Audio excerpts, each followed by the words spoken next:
Hi everyone, welcome back to Study with Soumya. This is part 4 of our trademark series for CS Executive ECIPL. In this video, we are starting with section 11 Relative Grounds for Refusal of Registration. Till now, you have learned what a trademark is, how it is registered, and when it is refused under section 9.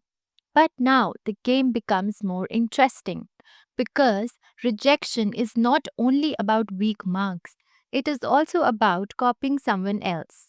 In this video, we will understand why similarity is dangerous, how confusion is tested, and how earlier and well known trademarks get protection. Let's start this video. So, the very first topic that we have is Section 11 Relative Grounds for Refusal. Section 11 sub section 1 confusion test को बताता है। Law कहता है आपका trademark register नहीं होगा अगर first आपका मार्क बिल्कुल सेम हो किसी पहले के मार्क जैसा और गुड्स एंड सर्विसेज भी सेम या सिमिलर हो। फॉर एग्जाम्पल लेट्स से पहले से मार्क है ब्लिंको फॉर बैग्स, आप अप्लाई करते हो ब्लिंको फॉर वॉलेट्स, नाम सेम है एंड प्रोडक्ट सिमिलर है तो लोग कंफ्यूज हो जाएंगे जिसकी वजह से आपको रजिस्ट्रेशन नहीं मिलेगा।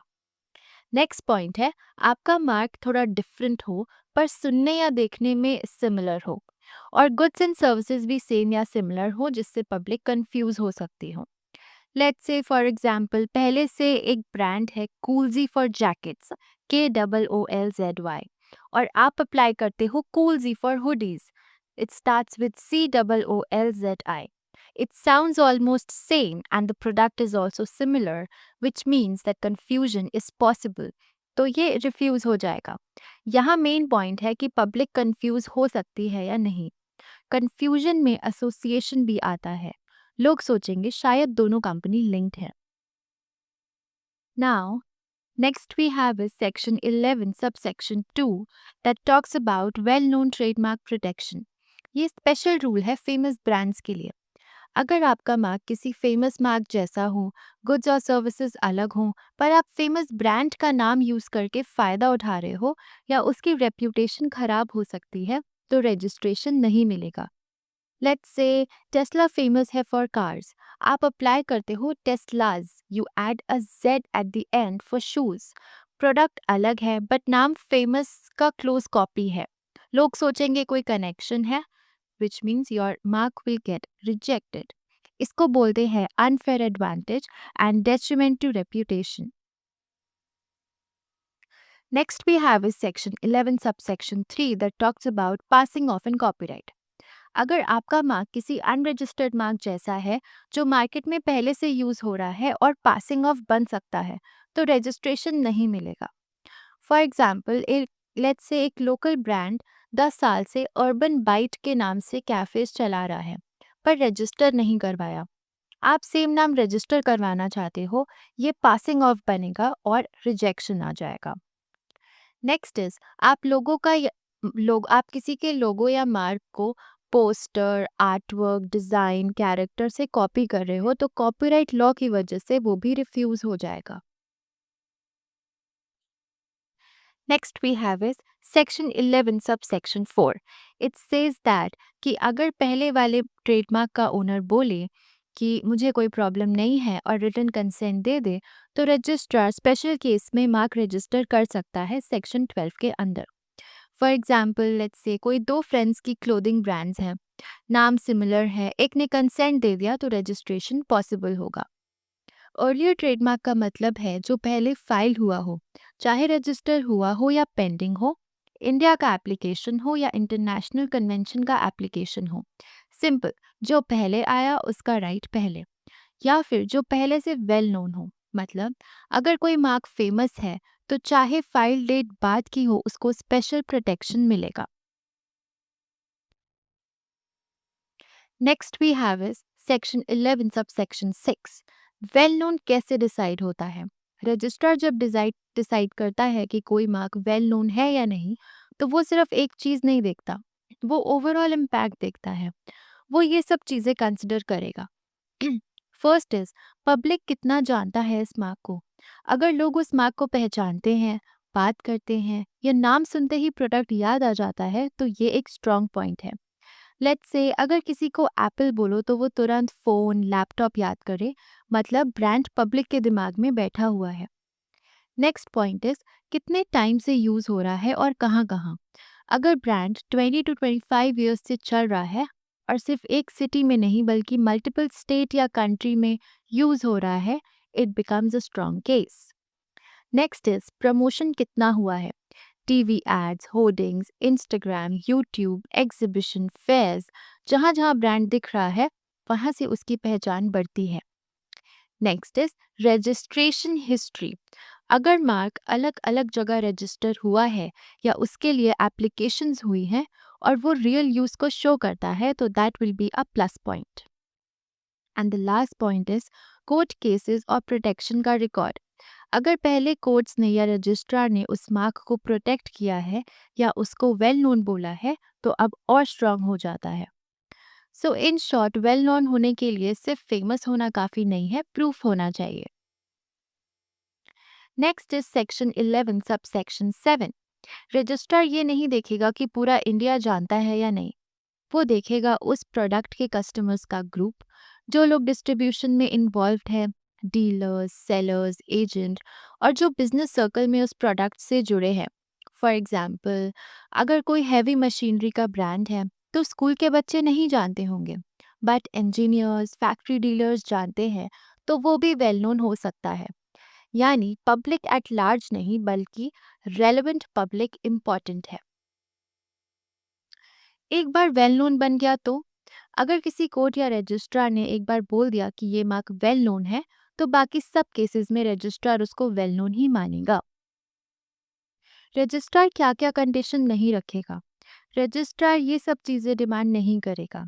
फर्स्ट इज इंडिया में यूज़ हुआ हो ऐसा ज़रूरी नहीं है, रजिस्टर्ड हो ये भी ज़रूरी नहीं है, इंडिया में एप्लीकेशन डाली हो, फॉरेन कंट्री में फेमस हो, पूरे इंडिया को पता हो, ये सब ज़रूरी नहीं है। वेल नोन होने के लिए फॉर्मेलिटीज नहीं, इम्पैक्ट देखा जाता है।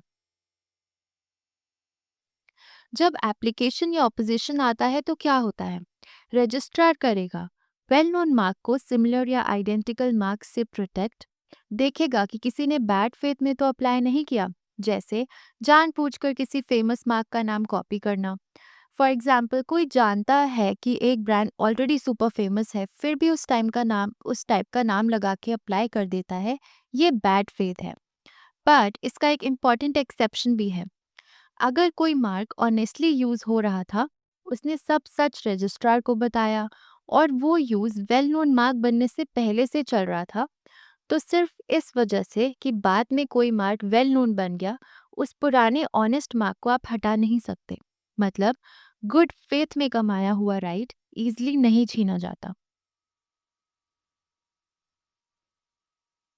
Next, we have a case law which is Imperial Tobacco Company of India Limited versus Registrar of Trademark. Let's understand the background of the case.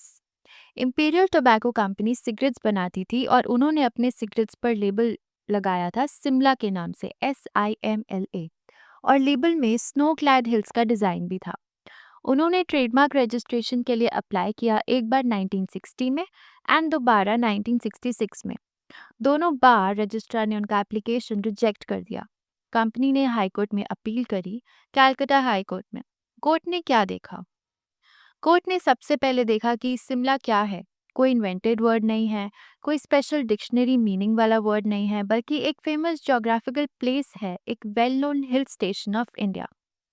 और सिर्फ नाम ही नहीं, लेबल में स्नो क्लैड हिल्स भी बने हुए थे, जो और ज़्यादा क्लियर कर रहे थे कि ये शिमला एज अ प्लेस को शो कर रहा है।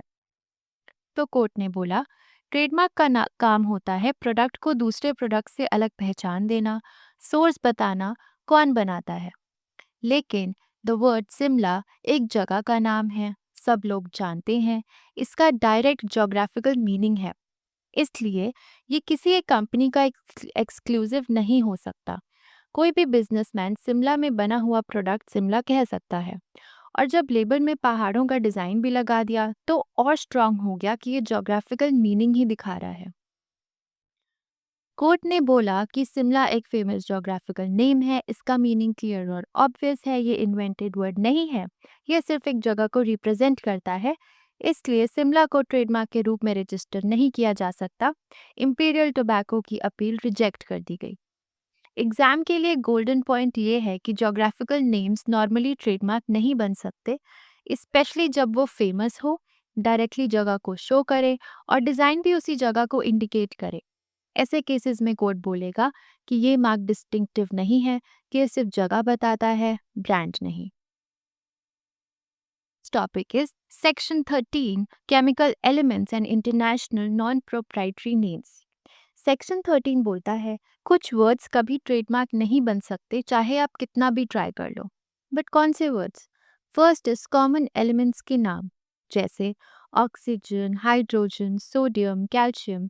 अगर कोई बोले मैंने ऑक्सीजन नाम से मेडिसिन बनाई है, इसको ट्रेडमार्क करना है, तो रजिस्ट्रार रिजेक्ट कर देगा, क्योंकि ये एक केमिकल एलिमेंट का कॉमन नाम है, ये सबके यूज के लिए होता है, इस पे किसी का मोनोपोली नहीं हो सकता।